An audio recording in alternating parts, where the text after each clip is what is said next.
One day, Hazreti Omar radiyallahu anh, talking about Islam, Muslims, mu'mins, believers, those who believe in Allah and His Prophet, and those who believe in the judgment. Yes. And most of them, those Sahabi, they did most of the cruelties before Islam. But as soon as they accepted it, their heart melted. Their heart became stone. Because they were crying every day for things that what they have done. Yes. And Hazreti Omar radiallahu anh, one night, is going around, everyone is sleeping, and he's going around in Medina to see that everything is okay in the city. And he's seeing that in one house there's sound coming. Children are crying. And Khalifa is near, going and listening. And he's hearing that the lady saying to the children, don't cry, wait. A little bit more to cook, the food is going to be cooked. And I'm going to feed you.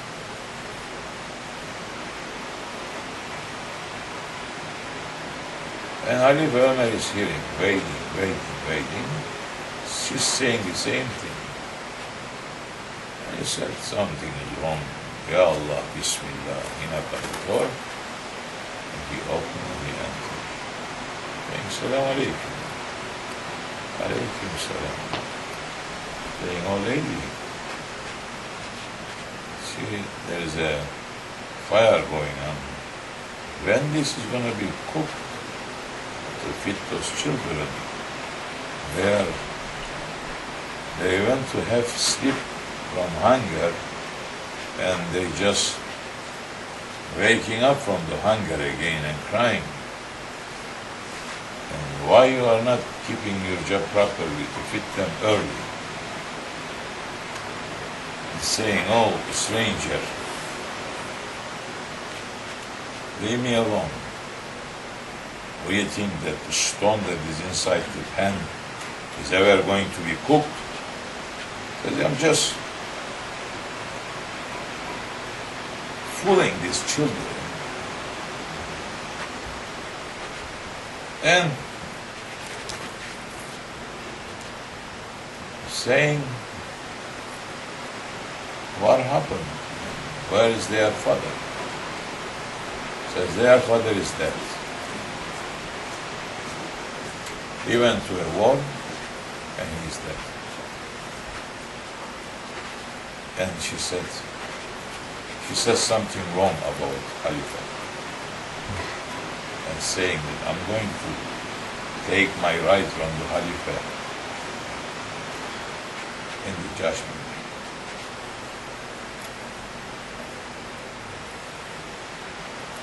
And Omar saying, oh lady, what Khalifa did to you?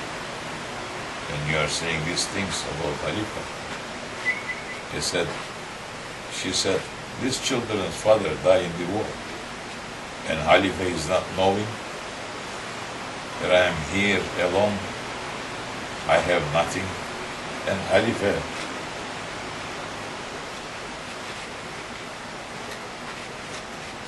is sleeping in his bed.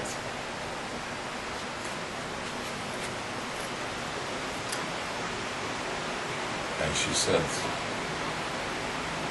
Omar said, oh lady, if you didn't go to tell Khalifa this matter, how he is going to know? I said, if he didn't know, if he wasn't going to know why he became Khalifa, so his job is to know. So for that, I am asking my rights from him in the judgment day. and saying to her, "You're right.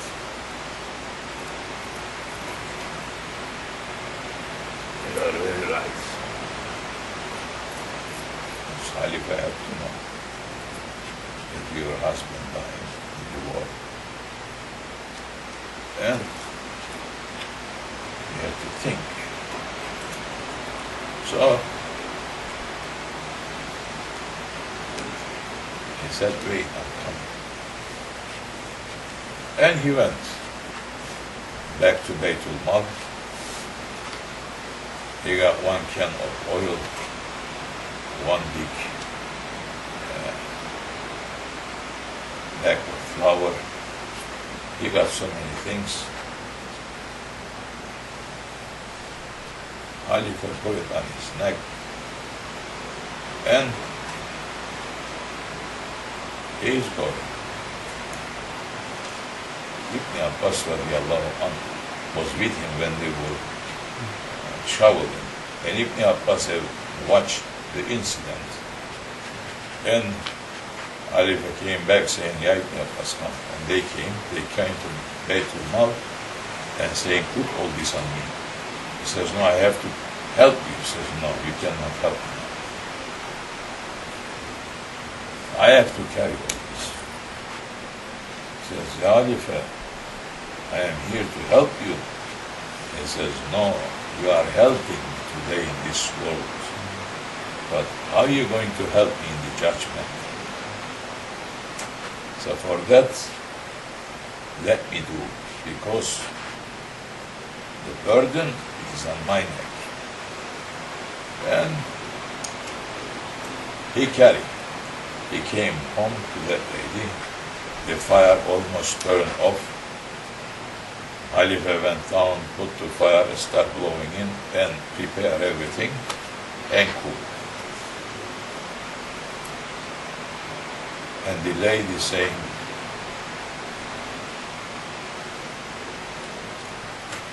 to him,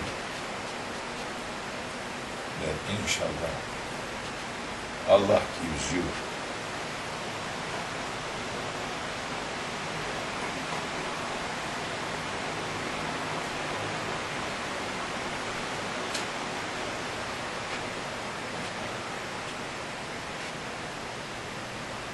the position of Omar radiallahu anhu. And Omar saying, "Oh lady, tomorrow come to where Khalifa is living, and I'm going to take you to Khalifa, and you have to say to your complaint to Khalifa, and he has to do something about it. Because if you didn't complain to Khalifa, then you don't have too much right in the judgment day too.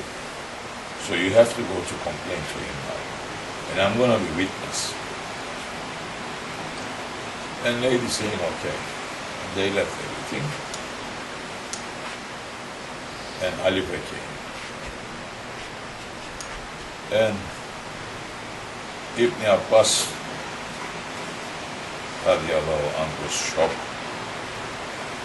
with the incident, and right away he started thinking, what we're going to do, this matters, there is so much work to do, and we all involved in this. We cannot leave everything to Allah. And next day lady came, and they brought her to Omar, and she have seen this is the same person, and saying, "So you are coming?" He said, "Yes." He says, "Then why did you sit on that chair? You're not going to be able to carry it." So Khalifa said, "Yes, you teach me a lesson, and now on I'm going to look better at the matters." He says, "Now did you forgive Khalifa Omar?" He says, "Now you're going to come here every week. What you need to live on, I'm responsible. They're going to carry it to your house. And I'm watching now that every time people going to war, their name has to be written, their name has to be registered, who died, who's wounded, and we have to take care of those people. Some ignorant and arrogance, they are fighting back and forth all the time, saying, this is bidat, this is bidat, this is bidat, this is the time of Omar. He made this and he made that, and he made the terrorists like this too. Yes, it's a good bidats that build Islam up. The Holy Prophet left to them to do. And they went through experiences before they are putting so many things into Islam like that. But there's still so many arrogant and stubborn ones fighting there. Doesn't matter. So sometimes later, when Omar radiallahu anhu was a Yemen, he was a Khalifa, he visited Yemen. And in that city, they heard that Khalifa is coming, so they prepared big welcoming to Khalifa. And Hazrat Omar, when he reached to Yemen, and they put, as soon as they come, they put in front of him something to eat.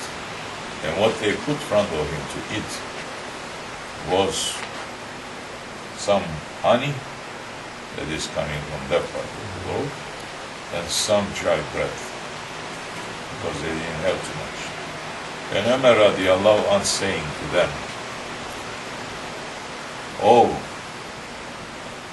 this what you are putting for me, as all the people in this city, they are able to buy this to eat?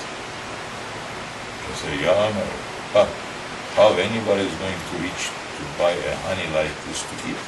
Impossible. He says, we don't have too many things, but we have this to offer to you. He says, no, now that is haram to me. So if there is single person in this city that is not going to be able to buy that to eat, that is haram to me. So I am not eating from that. Yes, that is haram. And we need everyone back to restore the Islamic. Because we all became tyrants to each other and tyrants to ourselves for egoistic reasons, nothing else. No feeling. Feelings are dead. People only crying when incident happens to them, and they forget 2 days later. So don't be like that. Wake up to yourself, and that way you will get the feeling, you will understand, and you will worry. Yes, you will worry what will happen to you. You will worry. Otherwise, if you want to fool yourself more how great you are, but no, we are not that great. No.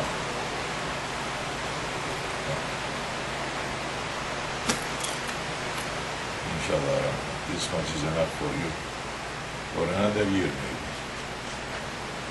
If you take it, and if you really think on it, if you apply to your life, and if you put it in your daily life, and if you put some feeling in you, and leave the arrogance and stubbornness and ego out, then you start feeling. Then you start thinking that really, not to say it is very long term, no, it's not. Like I say, maybe 500 children die today, but another 300,000 people die today here in this world. Tomorrow is another 300,000. Is it reaching to you maybe tomorrow? Or to me? You don't know. That part, it's hidden. So, stop worrying for nonsense and malayans and fooling your own selves. But